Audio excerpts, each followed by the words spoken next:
The first family has COVID-19 and our prayers go out to them. But what does this mean for the presidential debates? And the Chicago mayor goes full Rona Destroyer. And MSNBC contributor says that we should have a committee that vets presidential candidates so that we don't end up with another Trump. Well, we've got that and much more coming up right now.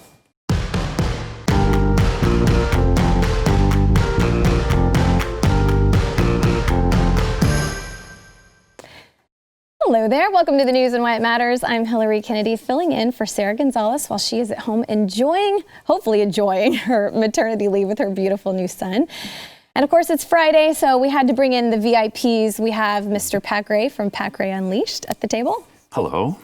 And Rob Eno, our Blaze Media critic. Good to have you back this week, Great Rob. to be here. All right, so I think, it was such a crazy week this week. I don't think any of us necessarily saw this coming, that we would wake up this morning and find out that President Trump tweeted that he and the First Lady have tested positive for coronavirus. But he did get up this morning and say, he said this Thursday evening, tonight, Flotus and I tested positive for COVID-19. We will begin our quarantine and recovery process immediately. We'll get through this together. And this came on the heels of his tweet saying that his longtime aide, Hope Hicks, had tested positive for the virus. He said Hope Hicks, who's been working so hard without even taking a small break, has just tested positive for COVID-19. Terrible. And they indicated that they would go into quarantine anyway. But his physician, Sean Conley, the president's physician, confirmed that they do both have the coronavirus. And he said they're both doing well. They plan to remain at home within the White House during this time. The big question with all of this, though, is this going to change the second debate, first and foremost? I mean, is this going to change the trajectory of that? I think it has to, right? It was 2 weeks from yesterday. There's almost no way he can do an in-person debate. I don't know if they can rig something up where, they're doing it online and maybe he's in a different place than Biden and the moderator, but I don't think there's any way they do an in-person debate at this point. And if he gets really sick, of course, he's not going to be in any shape to do that. But hopefully that won't happen. How do you think this is going to affect his rallies? Because, he's been ramping up, keeping it going, firing on all cylinders. He's not. Those are over. Those are over. I don't think there'll be another one before. There may be one like the weekend before the election, but there's not going to be. They're not going to be on the pace and on the schedule. Now, he might have surrogates go do them. Mike Pence might go do rallies, but, a Mike Pence rally is not a Donald Trump rally. So. In any sense of the word. Right. But Mike Pence, I don't think leaves. I don't think the Secret Service lets Mike Pence leave the Naval Observatory. I think he is in that's the vice president's residence, is the Naval Observatory in Washington, D.C. They have to have gone into succession protocol, that sort of stuff with this. It could be a mild flu, right? That's what this could be for him. It's weird to say that we've gone into succession protocol for a respiratory illness, but that looks like, I would imagine that that's what the Secret Service has gone into. Well, so how do you think we've already seen a few ways that the left is using this against Trump, but what are some other ways you think they're going to start using this to their advantage? With the mask hysteria, they'll insist on masks. They might start on the lockdown talk again, stronger than they already have.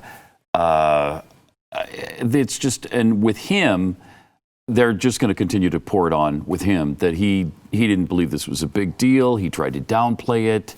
We're going to hear all of that stuff. It's going to be never ending. And we're going to hear the things like Michael Moore saying, things like my friends have joked. I've got, left-wing friends. I think, we all do that. He really doesn't have it. The media is accurately reporting that he said that he had tested positive for coronavirus.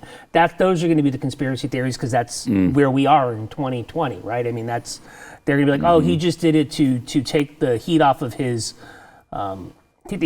tax returns and the white supremacist stuff and all of that sort of thing, that he really doesn't have it. They just concocted the story. That's another thing I think you're going to see the left try and play. They're going to make him prove it. Prove you've got the Rona. Pretty high risk if that's what he's doing, because we're in the home stretch of the campaign. Yeah. This is a really bad time to get COVID and be White House locked. You can't be locked in at this point of the campaign, but he is. Well, the good news is that Vice President Mike Pence and his wife Karen, they have tested negative for COVID-19. Pence's office announced that they tested negative this morning for the virus, and Dennis O'Malley, he's the press secretary for the vice president, he announced As has been routine for months, Vice President Pence has tested for COVID-19 every day, and this morning he and the Second Lady tested negative. They remain in good health and wish the Trumps well in their recovery. Boy, I tell you what, I mean, Melania did tweet saying that they're actually feeling good. They just have postponed all their upcoming engagements because they want to stay safe. What do you think they're going to do with the vice presidential debate? Do you think that's going to change anything there? I think the vice presidential debate goes on because I think neither of them have it. Unless, like we said, the Secret Service says you can't leave. You can't leave the Naval Observatory.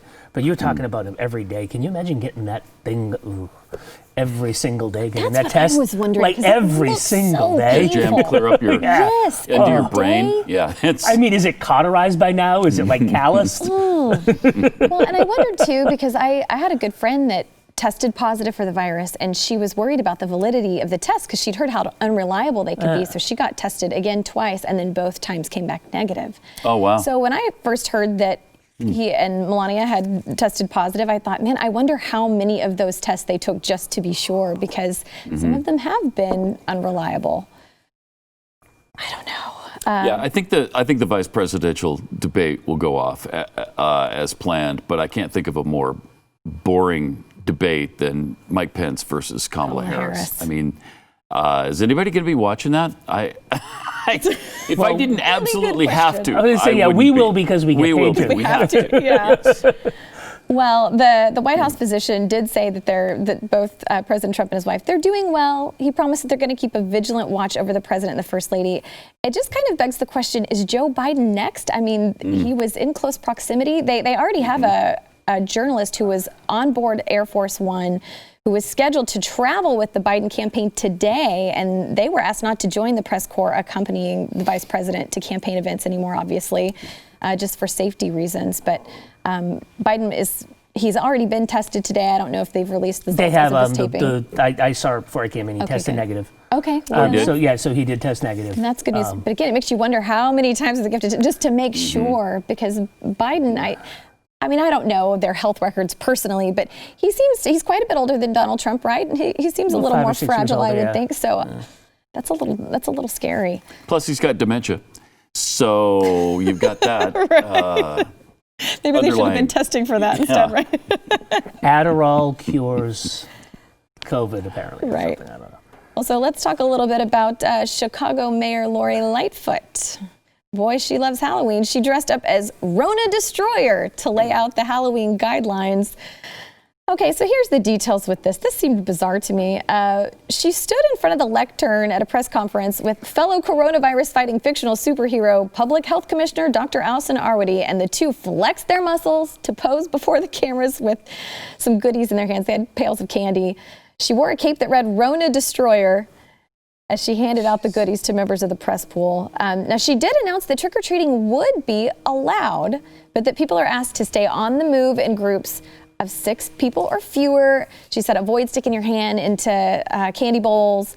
Wait until you get home. Wash your hands before you eat your candy. Participants also were required to wear masks. Big surprise there.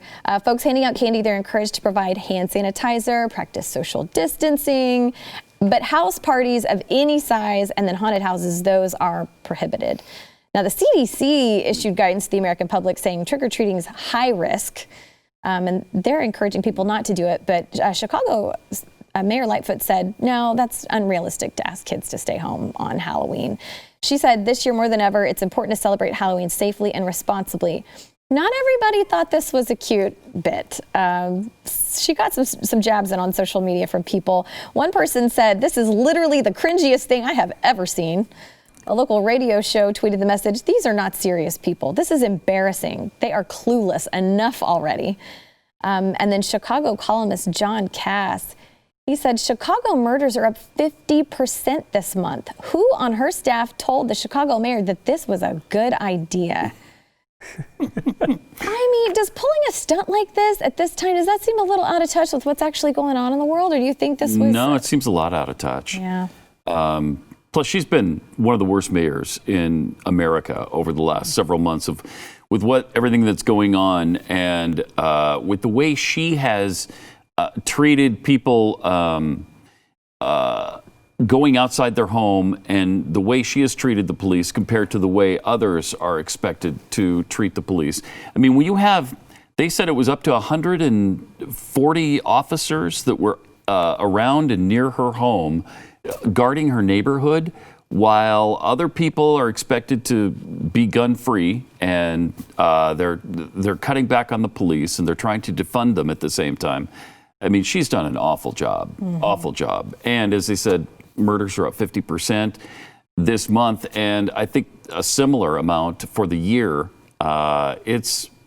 Chicago's a mess. Shouldn't be doing trick-or-treating stunts at this particular point. The person that said that this is an unserious person is absolutely correct. I mean, to Pat's point, Mayor Lightfoot said at the beginning of this thing back in March and April that if you were caught riding your bicycle for a long period of time, we were going to arrest you and put you in jail. I mean, Right. and vitamin D is one of the biggest things that stops any respiratory illness, including COVID-19. She was telling people to stay in their homes. As to the outfit, I mean, we saw that there has been research that said in Houston, one of the reasons that a new strain has become so contagious, not virulent, not deadly, is because of our overuse of hand sanitizers, Clorox wipes, all of these sorts of things, that what we've actually done is created a superbug, COVID, that is more contagious. I mean, I don't know about you, like the whole use Clorox and everything still at this stage of the thing is ridiculous to me. Maybe it's not to the CDC, maybe it's not to you guys, but I've not been sick this year at all. Like, I usually get 2 or 3 like sinus infections or colds or something. Because I've been at home, I've not been sick this year at all. When we get to a point where we're all out back with people, with everything we've tamped down this year, it's going to be bad. Right. It's going to be really, really bad. Yeah. And, that's something that gets lost in all of this. By the way, can we put that photo up again of her and the Clorox? There, you can't get Clorox either. So it's not available to anybody. So what an elitist thing to do, right? Yeah. The Clorox company has announced that they're not going to be in stock again until next year sometime. Wow. Maybe next summer. So I don't know where she's going to have people get Clorox she gets wipes. Some special privileges there. Yeah. Well, she does, too, because she told Chicagoans they can't go to the hairstylist. And then she did, if you remember, because she cares about her hair and her styling and the way she looks. I guess other people don't. Well, I have to be on TV every day, don't you know? So I need to have my hair done. Perfect hair. Yeah, she and Nancy maybe they should do like a salon date together, her and Nancy Pelosi. So do you think people are going to celebrate Halloween this year? I mean, we're planning on handing out candy at our house, just in case. Yeah. I mean, obviously we're going to make it safe and all that good stuff for people who are concerned, but we want to keep it going as much as we can for all the kids in the neighborhood, for the kids that want to and feel safe doing it. My kids, my youngest is now 20, so probably won't be trick-or-treating with them this year. But the grandkids, I think my kids are planning to take their kids out, and I usually go out with them. So I would imagine they will go out, yeah.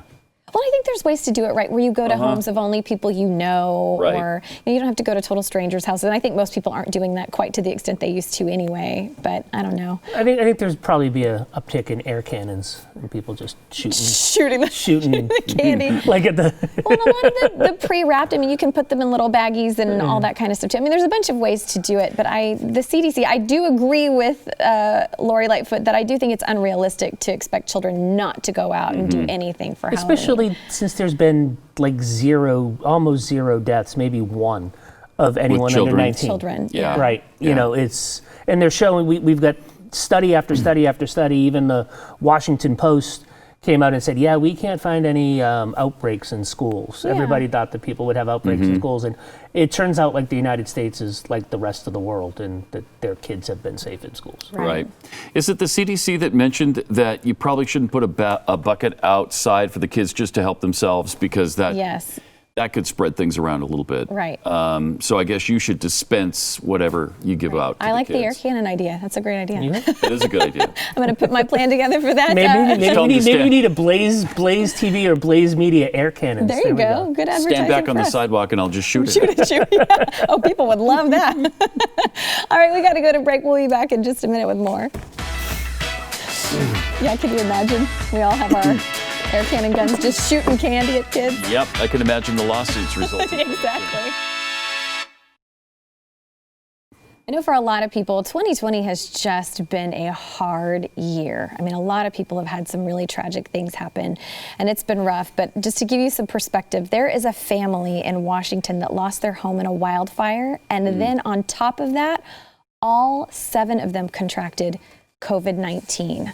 So they are from Malden, Washington, and talk about suffering immensely over the past few weeks. Matthew and Jessica Graham, along with their 5 children, they lost their home and everything in it when a wildfire tore through their small town over Labor Day weekend. They were actually out of town. They were in Idaho visiting Jessica's parents when they received word that a fire had sparked back at home. They were notified by a friend that the town library and the post office had caught fire, and their house was directly in the wildfire's path. So shortly after, they received the devastating news that their house had been consumed and nothing was left except, thankfully, their dog and their chickens did survive. The friend told them it was a total loss, and they said it was like a bad dream at first, just finding out that they were going home to nothing. 80% of the homes in Malden, Washington were destroyed by the fire. But then this poor family, they knew their nightmare wasn't over when they all started to feel sick with flu-like symptoms, and later all 7 of them tested positive for COVID-19. So they believe they first contracted the virus from Jessica, the wife, from her parents, and then unknowingly gave it to the other grandmother who had stepped in to watch the family's 5 children. Then they believe they unknowingly infected a family of 9 who had welcomed them over for dinner that night. And she said, it's just horrible realizing that people reached out to us and have been so welcoming, and then we spread it to them. So they are quarantining in a hotel in Spokane Valley, Washington. They all appear to be in good health. They're recovering from the virus, after experiencing symptoms. But they say their search for a new home has been significantly hampered by the infection. And they said it right now, they don't really have any plans. They said all we have are questions that lead to more questions and no answers. But they are remaining hopeful. The good news is there's a GoFundMe campaign that's been set up for the family. It's helped. So far, more than $20,000 has been raised to help them. And they said it has just been amazing, the community outpouring. People we barely know or we don't know at all, they've reached out to offer to help us. So that part has been amazing. You know, and it kind of makes you think, with COVID-19, is it not allowing us to take care of people and support people in the way we normally would have because we're afraid of getting the virus or infecting other people? Because I know it's been scary. A lot of people have been scared to even talk to their neighbors, much less open their home to give them a meal or share a meal. It's kind of weird. As overblown as I think the response to COVID has been, I'm a little nervous when people come over. You can't help but think about it and think about where they've been. I don't know where they've been. I don't know who they've been around. I don't know. They're not wearing a mask. They're in the house. It is a little nerve-wracking. So, yeah, I think it probably does affect our generosity and whether or not we're going to invite people into our homes. Yeah.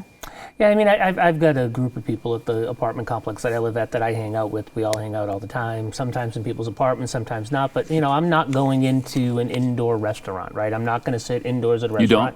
You don't? Not for, I go outside. I do patio. I do something like that if I'm going to go to a restaurant. I'm not ready to stay inside for a bunch of times. But I think what this shows, too, is you said all 7 said they were fine. It included some elderly people, grandparents, things like that. I mean, I say elderly. They could be a 48-year-old grandparent for all I know. But grandparents and things like that, the cases aren't deaths. The virus is less powerful than it was because that's what happens. I have friends that are PhD virologists that I've talked to.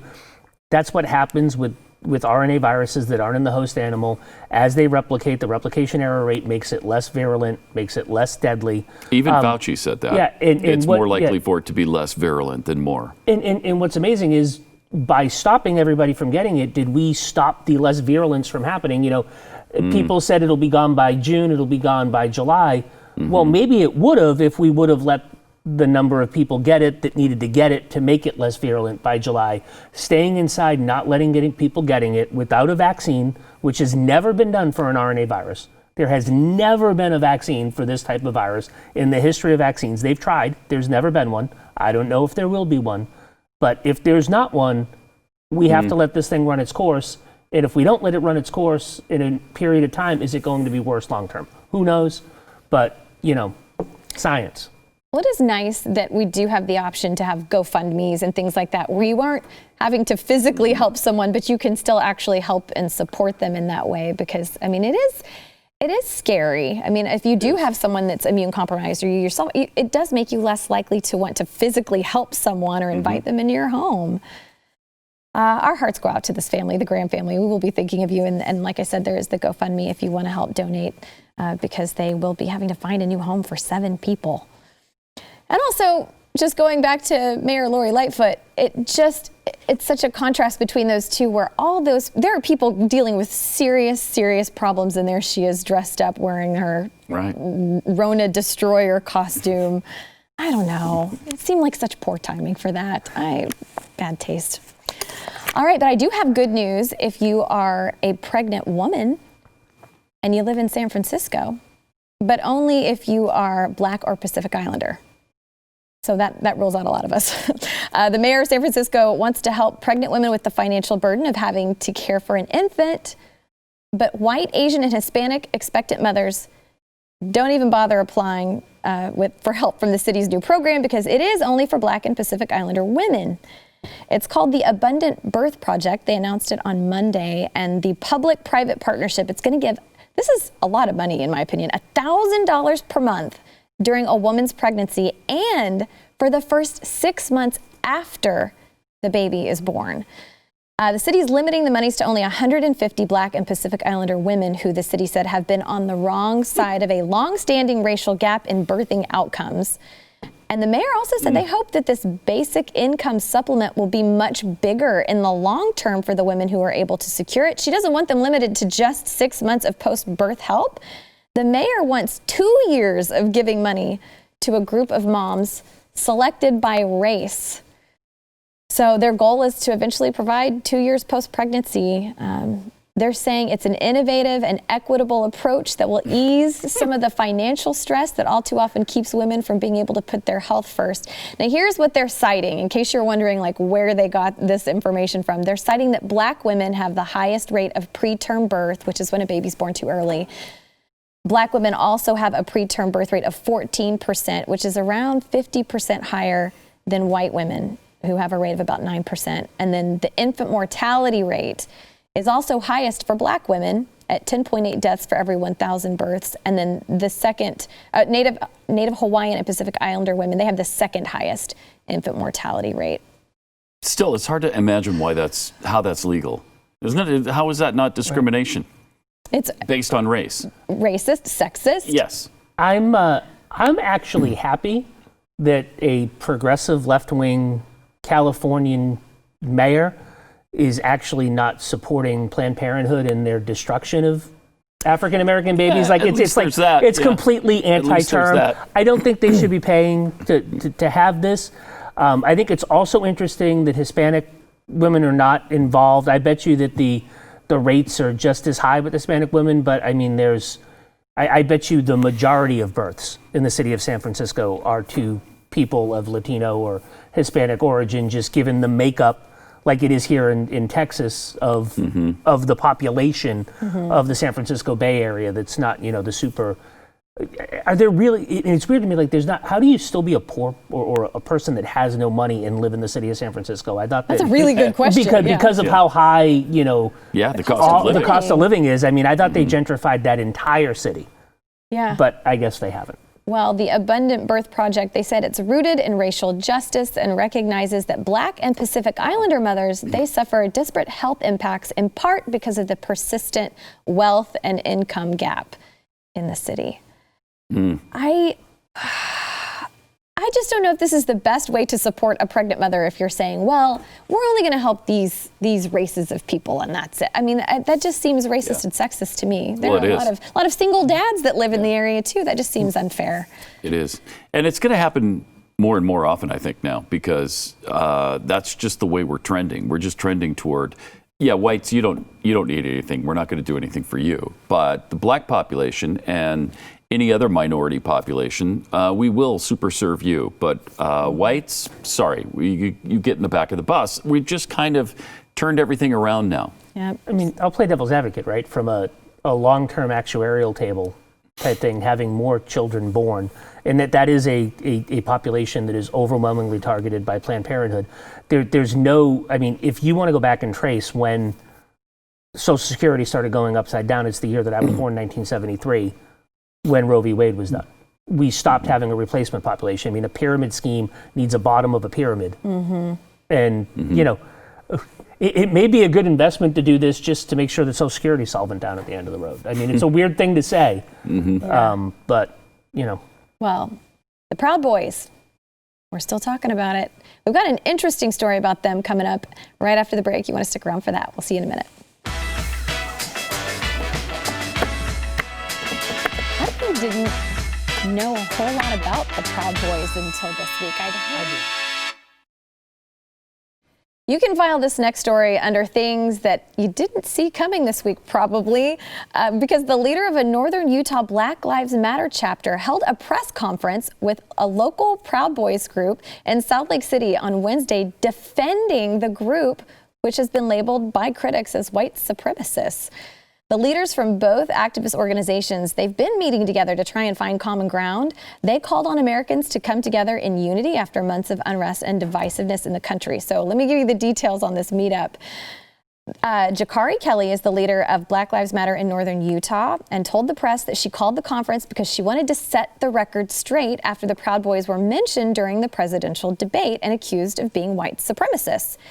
Kelly was flanked by the Proud Boys local president Seth and also Chief Thad, both of whom only provided their first names. The Black Lives Matter leader explained that she's been meeting with Seth and Thad for the past several weeks to learn more about their views. And after she spoke to a few Proud Boys members during a protest, because they reassured her that they were there just to make sure nothing goes down, she sat down. They had a conversation about each other's myths that we heard about Black Lives Matter and about the Proud Boys. And she said, we came to realize we actually had more in common than not.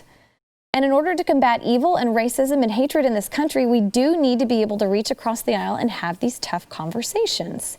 She says they're not white supremacists. These are proud American men, adding that both groups have an issue with the media because they feel their organizations are not fairly portrayed. We mentioned this yesterday on the show, in case you missed it. The Proud Boys, they tout themselves as Western chauvinists who believe the West is the best. And they state that they don't discriminate based upon race or sexual orientation or preference.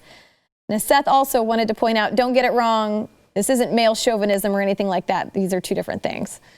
So anyway, Thad said, I'll go out and say that the Proud Boys as a whole, and behalf of our entire national organization, we denounce white supremacy.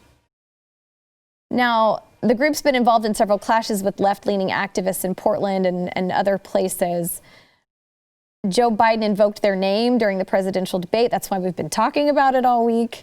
And the president then was met with backlash for saying, stand back and stand by in regards to the group. So the next day he did clarify they need to stand down and let law enforcement do their work. So first of all, do you think America cares about the Proud Boys? Because we've been hearing it all week. The left does. The Proud Boys have been a leftist boogeyman for the past 3 years, right? They're Western chauvinists because you think that Western civilization is the best way to structure a government, that a constitutional republic is the best way to structure a government, that Western civilization led to advances that let people's lives be the best that they've ever been. Capitalism across the country doesn't make you a white supremacist. I said on social media, and I'll say it here, they must be the only white supremacist group in the entire world that has a black Hispanic as their leader. I think something like 20 to 30% of the members are people of color. It's a drinking group. They have some things, you know, part of their planks that I remember from watching some of the videos in the past are they're against pornography. They think you should, you know, procreate and not watch pornography. You should do it when you're married. They think that you should have children to help save Western civilization. There's a bunch of planks. Yes, they get haters. Yeah, they get a little absolute rowdy. Haters. But you know the whole thing about Trump saying let law enforcement. The problem is law enforcement's not doing their job. So when law enforcement doesn't protect you, it's incumbent upon yourself to protect yourself. Yeah, and when Trump said the stand back, he got that phrase from Biden.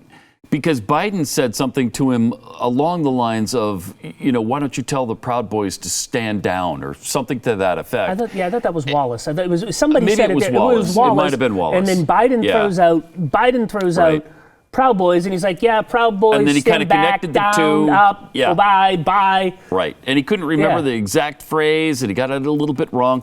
Well, yesterday, he actually denounced Proud Boys, which he probably shouldn't have done because, as he said, he knows nothing about them. And he actually admitted that he knows very little about them. I knew very little about him until this week. I think most Americans are in that boat. I don't think they know who the Proud Boys are. I've seen it on video before, so I'll share it here. The funny thing is, they were drinking. Read out gangs, you punch people and you get into it. Literally, like their induction ceremony is you get punched until you can name 10 or 20 breakfast cereals. I mean, that sounds like the height of white supremacists. Yeah, that is literally that is literally how you get inducted. It's like into a the Proud Crips Boys. and Blood stuff. Yeah, exactly. But it's But I mean, what Blueberry, happens? Frankenberry. Yeah. Well, I was going to say, like, what if you're the person that's like Special K, Grape Captain Nuts? Like, what if you get all Crunch. the like healthy cereals? I'd be like, you're out. Like, I don't care if you could name 20. If they're all the healthy cereals, you're out. So, do you think this is all this talk about the Proud Boys this week? Do you think it's kind of been a smokescreen so that we aren't focusing on Antifa anymore? Absolutely, and you're not focusing on the first thing Donald Trump said when Chris Wallace said, will you denounce white supremacy? Sure.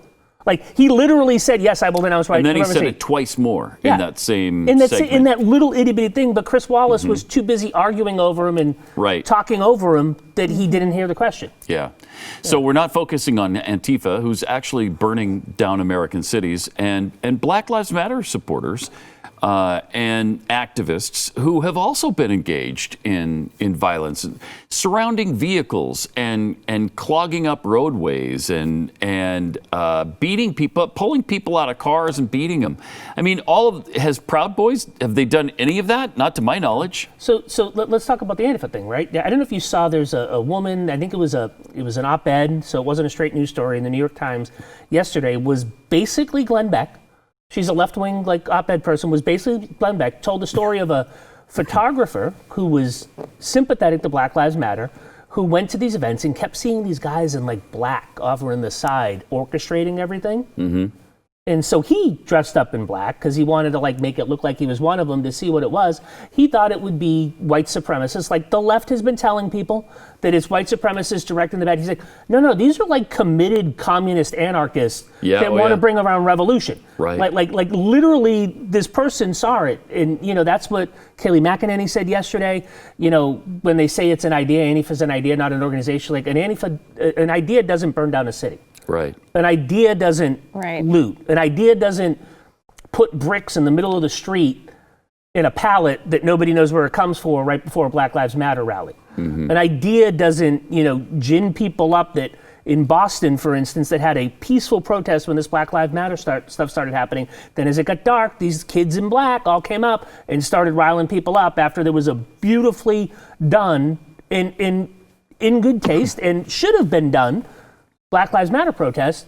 It's these people are what's giving the average person that attends one of these protests a bad name. Yes, Black Lives Matter, the organization, was founded by communists. They're probably in league with the Antifa types that are doing it. Yep. But, if you're going to a Black Lives Matter protest because you're upset at something, the chances of you being a communist or being a revolutionary are low, but it's easy to manipulate people. It's easy to get people to act the way you want to do it. And these are professionals at doing it, and that's what they're doing. I think that's the takeaway I got from the story. Is something that I found hopeful was these are two groups that are portrayed in the media as being complete and polar opposites. And they're saying, we sat down and we talked and we have a lot of things in common and we're trying to find that common ground and do something good.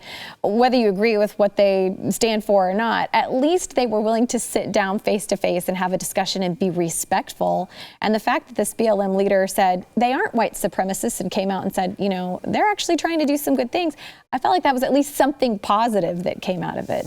At least. All right. Well, we've got more coming up about the moderator for the second presidential debate. Some interesting stuff there. Stick around. We'll be right back.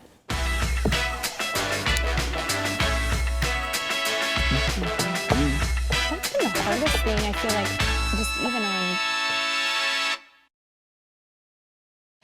Well, the second presidential debate, it is still up in the air pending what's going on with President Trump's health, but they have chosen a second presidential debate moderator. The Commission on Presidential Debates chose C-SPAN political editor and host of the network's Washington Journal call-in program, Steve Scully, to be the moderator on October 15th in Miami if it does happen. Now, he's largely considered an old-school, unbiased journalist who was described as having a famously calm demeanor in a recent bio by Marie Claire magazine. So one might think his presence at the debate would be a welcome addition after the insult-laden throwdown the other night. But the Daily Wire happened to report yesterday there's some areas of Scully's background that are likely to raise some eyebrows with conservatives, at least. Namely that he worked as an intern for then Senator Joe Biden in college and then later worked as a staff assistant That's fair. for Senator Ted Kennedy in his communications office. Totally fair. So, I mean, it is true that being partisan, it doesn't always mean that you can't be fair, but it is worth considering what the Democratic response would be if a former Trump employee were slated to moderate a debate. Oh, yeah. It just, Scully was a backup moderator for the 2016 presidential debates as well. His services weren't needed back then, but he said, I am ready to go. So if the second debate happens, how do you think this is going to affect it?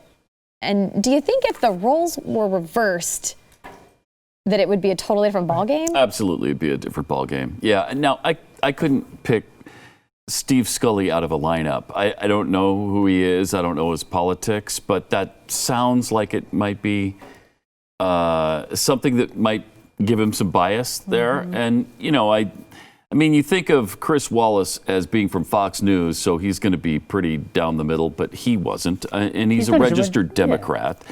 And his wife is a big Politico party thrower in Washington, D.C., and wants to get along with all of these people. And so he's got to answer to her as well as his Democrat loving base. And so he didn't turn out to be, to me at least, right down the middle. He wasn't exactly a fair moderator. He blamed everything on President Trump when a lot of it came from Trump, but I thought a lot of the chaos came from Biden as well. Mm-hmm. Can Steve Scully be reasonable and non-biased? I don't know, but I doubt it based on everything we've seen from everybody else. Well, it's hard to see that tweet that Scully put out with his standing next to Joe Biden that says, you know, gotta love the VP. I mean, it looks like they're buddies. And like that was 2016. Buddies. That said Biden bashed 16. You know, I think a lot of people think too, because I had some friends that thought that the campaigns got together and picked who would be the thing, right? They thought that, no, the Commission on Presidential Debates clearly says that the campaigns have no input. But this just goes to prove that Washington, like you said, is incestuous. Mm-hmm. If you look at a roster of who works in the news media and who they're married to in like administrations and things like that, it's all left wing. It's funny to see Wallace say that he's a Democrat because a lot of journalists will hide behind the nonpartisan thing and not actually register in a party to say that they're not. And they, I'm high-minded and I don't even vote because, you know, I cover this stuff and I wouldn't vote. But a friend of mine said on a social media post that I had, the exact thing that Donald Trump should do if he were to go to that debate and that guy was there, should just look at the screen when it starts and goes, America, I just want to tell you, this guy used to work for Joe Biden, and this is who the media picked to do this debate, and it goes to show you that it's all rigged and they're against you. He could have this play right into his bailouts. Now, of course, there probably won't be a debate, or if he does, he'll be like on a Zoom with, you know, a fake background of like the Trump Tower blowing, you know, with fireworks or something behind it. Right. But yeah, I mean, he could play into this and go, they hate you. This shows that they have no respect for you because out of every single left-wing journalist in the world, they couldn't pick one that didn't used to work for Joe Biden. It's a good point. He could use it to his advantage. I agree. All right, quickly, I want to get to this. An MSNBC contributor says bipartisan commission is needed to vet presidential candidates to stop another Trump from winning, and we have a clip of that. Why wouldn't he just come clean and say, yep, these are my creditors? You say because we don't know this information, it makes him the most vulnerable president in our history. Wow. So this is the NBC News national security contributor. Okay, he He seems to think that this is the most vulnerable president in our history to compromise by foreign governments and is a national security threat. He believes the media and the 60 million people who voted for Trump in 2016 failed to properly vet him before he became president, and the remedy is to have a bipartisan committee instead of the American people. That's constitutional. That's like a super constitutional thing. Oh, yeah. But it goes to show the hubris of D.C. It's the whole... Ridiculous. It's the whole, state. They call it the deep state, but the whole administrative state. They think that they're smarter than everybody else. And it really doesn't matter who the president is. And that's why they hate Trump, is because he's trying to destroy the power that these long-term DC insiders have. It's the same thing as Dianne Feinstein saying that, we need a commission to say who's a real journalist and who's not a journalist. So we only give First Amendment protections to the people that get it. These people think that they're smarter than you. They think they're smarter than me. I'll tell you, you know what? There was a commission to vet these people. It's called the 60 million people or more that voted. People voted. We live in a democracy. They talk about destroying democracy. They want some special thing. But, to that point, there used to be people that vetted it. We used to not let people vote for the president. The parties would pick the president, and then the people would vote for the president in the end. We didn't have a primary system. We didn't have a caucus. But we had caucuses that would pick people that would go to the conventions, and then they would select a presidential candidate. So we used to do it that way. Do you want to go back to doing it that way? Is that democracy? Right. It just seems like such an elitist move to say, well, you guys aren't smart enough to decide. We're going to put all the... That's progressivism, though. They're the ranchers and we're the cattle. They're the ones who are smart and we're the ones who just need to be led around and cattle prodded into our place in the stall because we're not smart enough to do it ourselves. That is quintessential progressivism. I'm not going to stand for it. No. I'm not going to stand for it. Not today, not any day. All right, we've got our poll results coming up. We're going to go to break and we'll be right back. I couldn't do it. I couldn't do 20 breakfast cereals. I don't think. We're going to cap off our Friday show with the poll results from yesterday's question. It was, did the first presidential debate change anything for you? And 95.6% said, nah, it didn't. Not at all. I want to know who the 4.4% are, that it did change something for them. Who are you and what was it that changed? Wouldn't you love to know that? Yeah. I'd love to know that.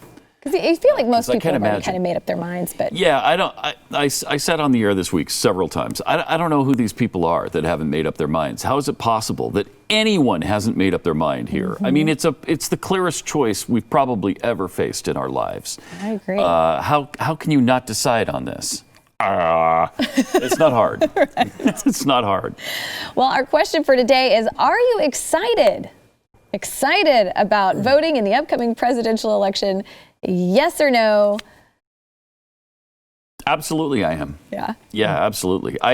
It's weird, too, because in 2016, it's no secret that I wasn't a big Trump fan and did not vote for him, and never thought that I would ever consider voting for Donald Trump. But the last 4 years have proven me wrong about him in a lot of different ways. And he's done some things that I never thought he'd do. He's done some things that no president has ever done or would, I think, do. And this is just too critical now to vote for third party. It's just too important. And I just don't think that we can ever afford to have a Democrat win the office of the presidency again. Not just this year, not just 2024, but ever. I mean, they're just too radical now. It's gotten way far. Yeah, no, I will crawl over glass to go vote for Donald Trump at this point in time. And I just didn't vote in 2016. Not only did I vote for him, You didn't vote? I just didn't vote. Which is like the first time in my life since I was 18 that I had it. Irresponsible bastard. I am an irresponsible. Look at that, I'm fired. Well, I hope you don't have to crawl over glass. Have a great weekend, everybody.